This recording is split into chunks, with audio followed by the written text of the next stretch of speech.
Good morning, students. Today we are going to start a chemistry topic, matter in our surrounding. This is the first chapter of chemistry. So, by knowing the heading of this chapter, first question arises in our mind that what is matter? ये heading देखे बराबर अपने दिमाग में ये प्रश्न आता है कि ये मैटर क्या चीज है। तो अपने को पहले मैटर क्या है ये अपने को पढ़ना पड़ेगा। You might have learn this in 8th class. आप मैटर के बारे में 8th क्लास में जरूर पढ़े होंगे कि मैटर क्या है। ये शब्द आपको अननोन नहीं है, आप ये शब्द 7वीं 8वीं 5वीं से भी जानते हो कि मैटर क्या है।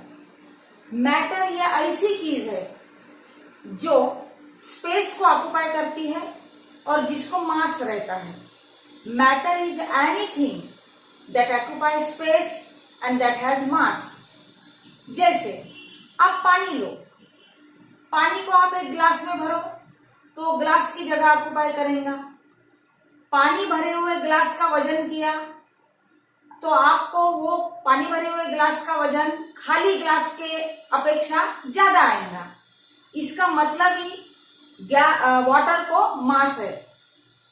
आप सिंपल सी बात लो, आप एक बर्थडे बलून लो, बर्थडे बलून में आप हवा भरो।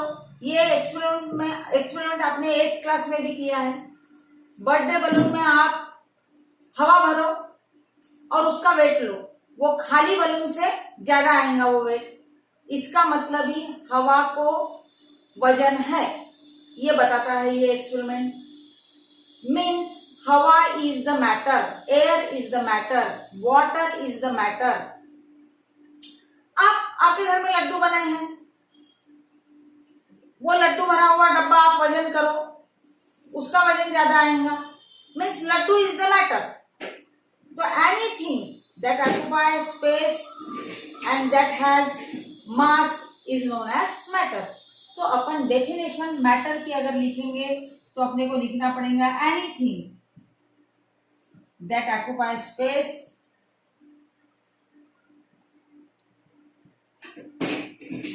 And that has mass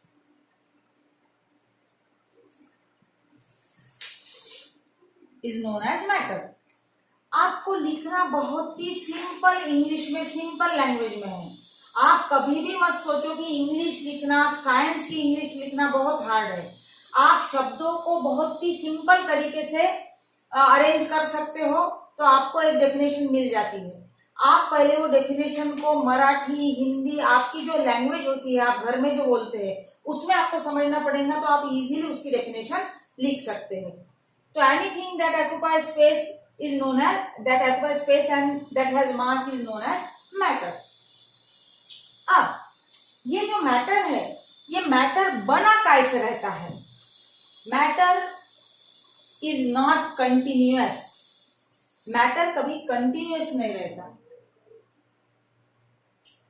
matter has the particulate nature.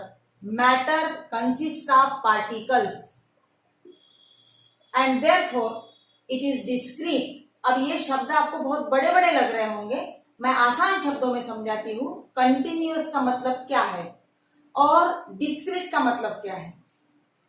आपके घर में लगी हुई एक टाइल्स देखो, आपको एक बड़ी टाइल्स ये दिख रही है, दिस इज कंटिन्यूअस। लेकिन एक टाइल्स वो कंटिन्यूअस है। आप उसके बाजू में लगी हुई टाइल्स देखो, उतनी साइज की, उसमें जरा सा गैप रहेगा। आप तीसरी टाइल्स देखो, फर्श पे देखो, आपके बाथरूम में जो लगी हुई टाइल्स दीवार की वो देखो, हर एक के बाथरूम में, हर एक के घर में आप टाइल्स लगे हुए हैं। तो ऐसा देखो आप, उसमें जो गैप रहता है, ये गैप है, जरा सा भी गैप है, इसका मतलब वो कंटिन्यूटी ब्रेक हुई है, कंटिन्यूअस नहीं है। तो ये इसको कंटिन्यूअस नहीं बोलेंगे। तो ये जो टाइल्स है, तो मैटर जो रहता है, ये टाइल्स के जगह पे यहां रहेगा पार्टिकल। ये एक पार्टिकल, उसके बाजू में दूसरा पार्टिकल, उसके बाजू में तीसरा पार्टिकल, ऐसे पार्टिकल पार्टिकल से मैटर बना हुआ रहता है और एक पार्टिकल में और दूसरे पार्टिकल में जरा सी आपको गैप दिखेंगी। ये गैप कम ज्यादा रहेंगी depending upon the states of the matter जो अपन आगे पढ़ रहे हैं। तो ये पार्टिकल पार्टिकल में जो गैप रहती है, ये गैप की वजह से ही मैटर का नेचर कंटिन्यूअस नहीं रहता। तो दूसरा पॉइंट जो अपने को मैटर के बारे में ख्याल में रखने का है वो है matter is not continuous in nature because it consist of particle, it is made up of particles. तो दूसरा पॉइंट अपन लिखेंगे यहाँ पे कि मैटर इज नॉट कंटिन्यूअस। तो आपको समझ में आया कि मैटर कंटिन्यूअस नहीं है, इसका मतलब क्या है? मैटर कंटिन्यूअस नहीं है इसका मतलब उसके बीच बीच में गैप रहेंगे। मैटर जिस चीज से बना हुआ रहता है वो चीज में ऐसी गैप रहेंगी। तो matter is not continuous and matter is made up of particles. तो मैटर की अहम चीज कौन है? पार्टिकल। तो ये पार्टिकल्स के बारे में अपने को पढ़ने का है। फिर मैटर में जो पार्टिकल्स रहते हैं वो पार्टिकल्स कैसे रहते हैं, मैटर कितने पार्टिकल से बना हुआ रहता है। Matter is made up of very large number of particles.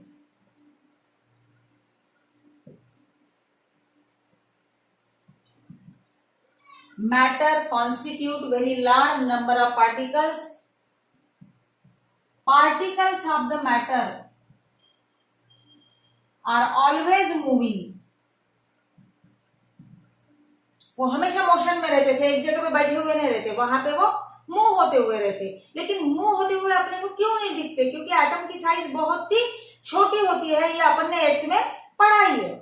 नहीं पढ़ा होगा, आपको नहीं समझ में आया होगा तो भी मेरे नेक्स्ट लेक्चर में आपको अच्छे से मैं समझा के देते जाऊंगी कि एटम क्या चीज है। ये पार्टिकल्स यानी कौन रहते? ये पार्टिकल्स आयन्स भी रह सकते, एटम्स भी रह सकते, मॉलिक्यूल्स भी रह सकते, कोई भी रह सकते। ये तीनों को अपन एक ही वर्ड्स यूज किए, वो है पार्टिकल्स। तीसरा है particles have gap between them.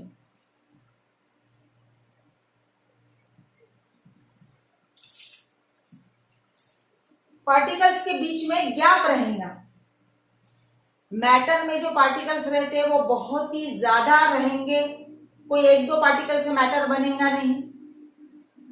Particles moving रहेंगे, पार्टिकल्स में गैप रहेगा। और चौथा है पार्टिकल्स की साइज बहुत ही छोटी रहेंगी। Particles have very small size.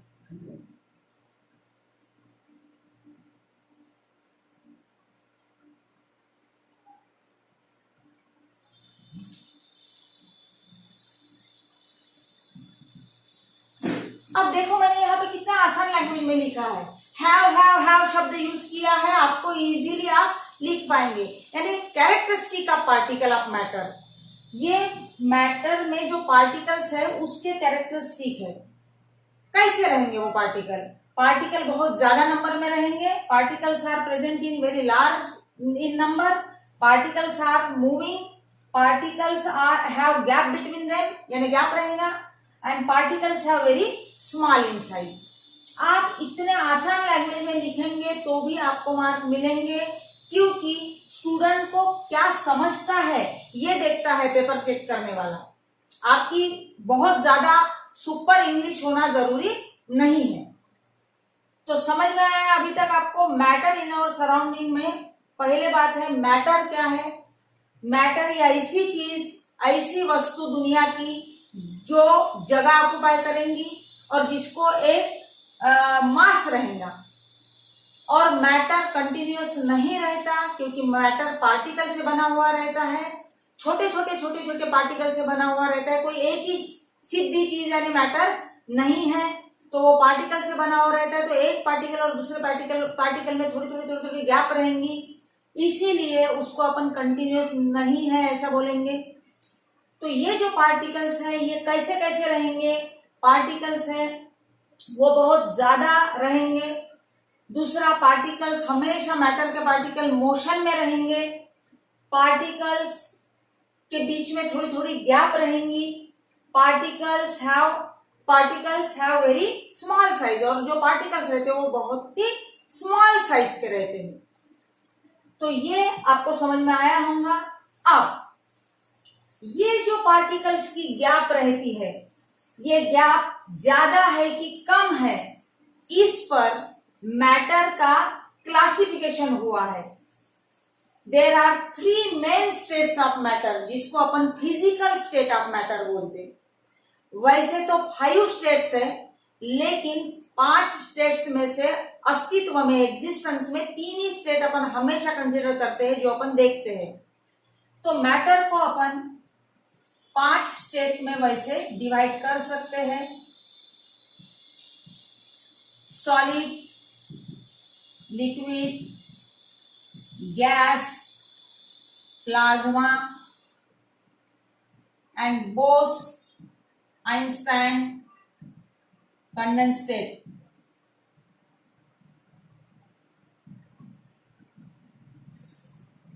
तो ये जो 2 स्टेट है, इसके तरफ कभी देखना नहीं, इसके ज्यादा डिटेल में जाना नहीं, इसको देखना ही नहीं है। ये अपने मेन स्टेट है।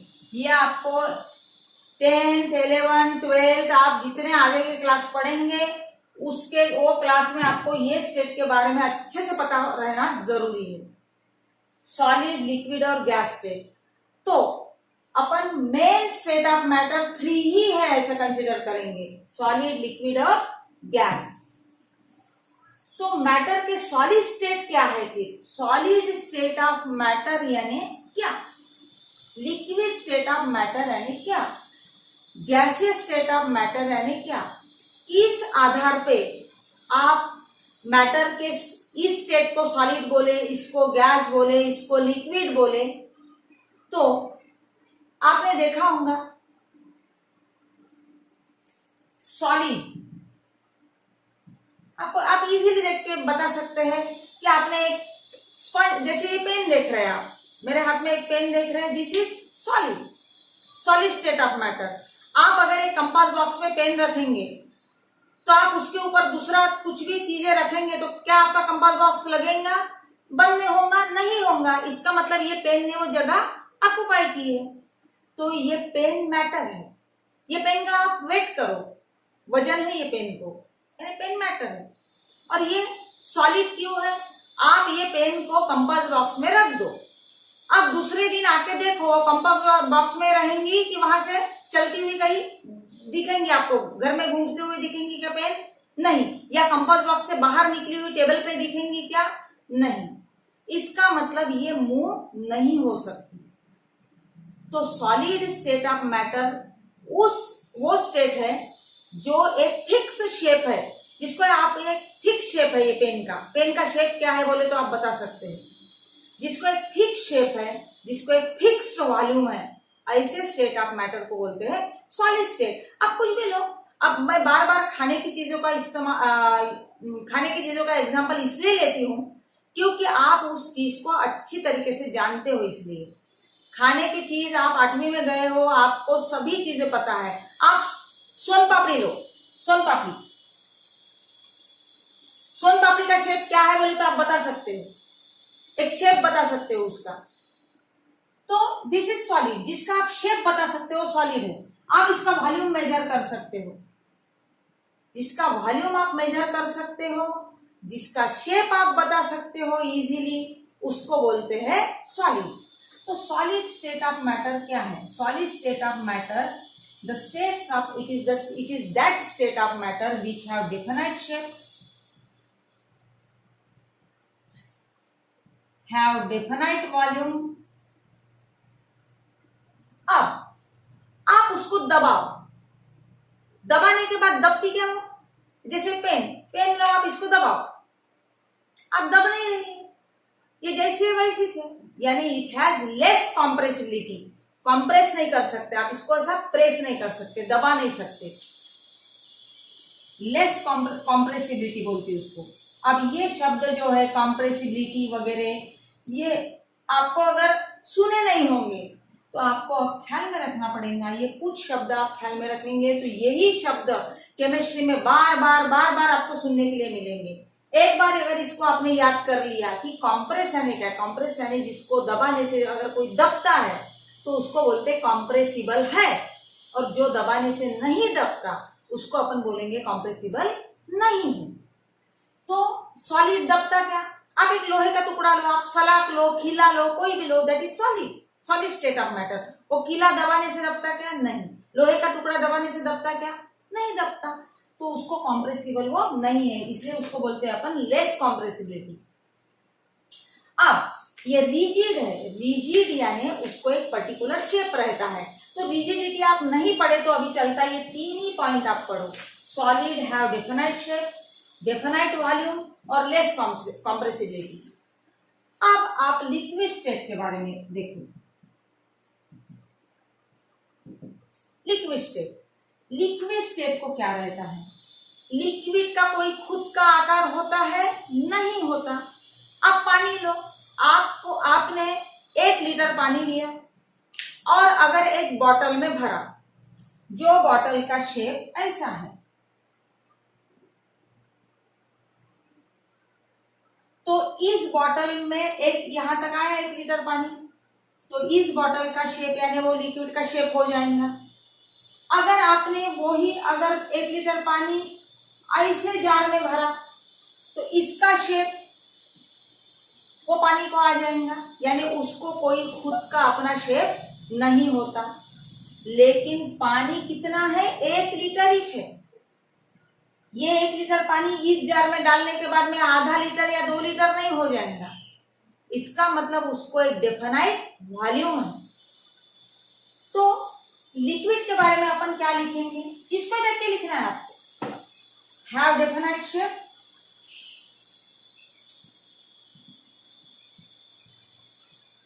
And do not have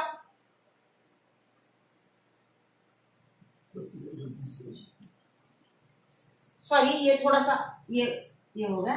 do not have definite shape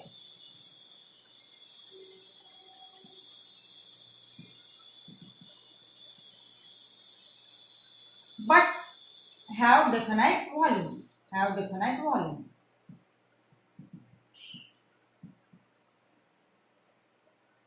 And liquid have more compressibility than solid and have little much compressibility and have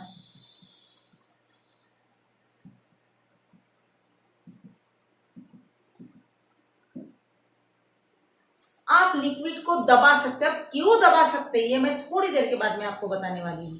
compressibility यानी जिसको अपन दबा सकते हैं उसको कॉम्प्रेसिबिलिटी बोलते। ये सिर्फ आपके दिमाग में डाल देना आपने। लिक्विड को कॉम्प्रेसिबिलिटी है, इसके अपेक्षा सॉलिड की अपेक्षा थोड़ी सी ज्यादा है। आप तीसरा पॉइंट है गैस। आप गैस को एक थैली में भर के नहीं लेके जा सकते। गैस, ये बॉटल के आकार में आपने गैस भरा तो पूरी जगह गैस ऑक्युपाई कर लेगा। गैस एक जगह पे बैठने वाली चीज नहीं है। गैस एक जगह पे बैठने वाली चीज नहीं है। आप सिंपल देख सकते हो कि आपके घर में अगर भगवान के पास मोगरे के फूल है तो पूरे रूम भर उसका स्मेल फैलता है, तो उसका जो फ्लेवर फैलता है तो वो है गैस। इसलिए वो आपको रूम में, या फिर मोगरे के फूल गाय के लिए आप उदबत्ती लगाओ भगवान के पास, अगर सेंटेड उदबत्ती है तो पूरे घर भर उसकी खुशबू आएंगी। इसका मतलब उससे जो गैस निकल रही है, गैसेस फॉर्म में जो उदबत्ती सॉलिड का गैसेस फॉर्म में उसमें जो मटेरियल है वो मटेरियल सबलाइम हो रहा है। सब्लिमेशन, कंडेंसेशन ये अपन पढ़ेंगे कुछ नेक्स्ट वीडियो में। तो उसमें जो मटेरियल है उदबत्ती में, वो मटेरियल आप जलाने से वो मटेरियल डायरेक्ट सॉलिड का कन्वर्ट हो रहा है गैस में, और गैस में कन्वर्ट होने से वो रूम में ऐसी खुशबू फैल रही है।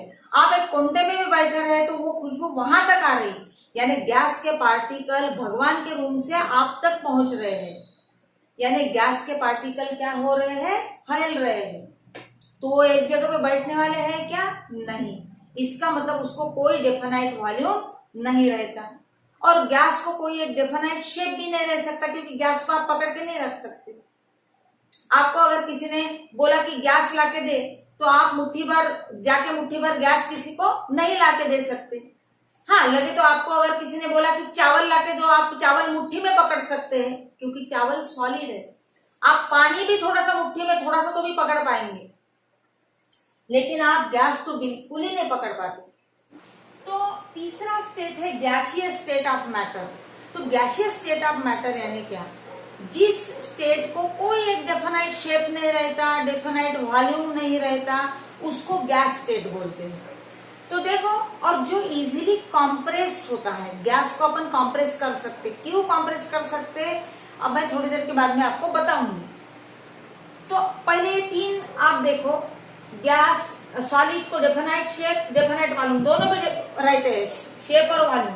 लिक्विड को एक रहता है, एक नहीं रहता, और गैस को दोनों भी नहीं रहता। Gas do not have definite shape and gas do not have definite volume, and gas have more compressible, gas are more compressible, gas have more compressibility. Compressibility यानी एक प्रॉपर्टी है, वो प्रॉपर्टी के तौर पे उसको कंप्रेसिबिलिटी बोलते हैं। नहीं तो कंप्रेसिबल यानी उसको अपन दबा सकते हैं। क्यों दबा सकते हैं, क्योंकि सॉलिड के जो पार्टिकल रहते हैं वो पास पास में बैठे हुए रहते, उसमें जगह कम रहती।